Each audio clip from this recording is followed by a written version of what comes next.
Shot not put away. He doesn't miss.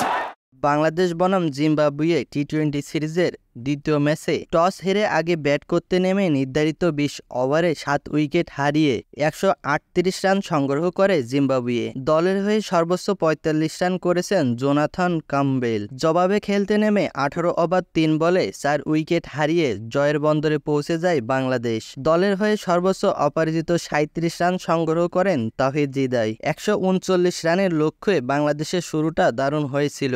উদ্বোধনী জুটিতে দুই opener মিলে যোগ করেন ৪১ রান। ১৯ বলে ১৮ রান করে তানজিদ তামিম আউট হয়ে যান।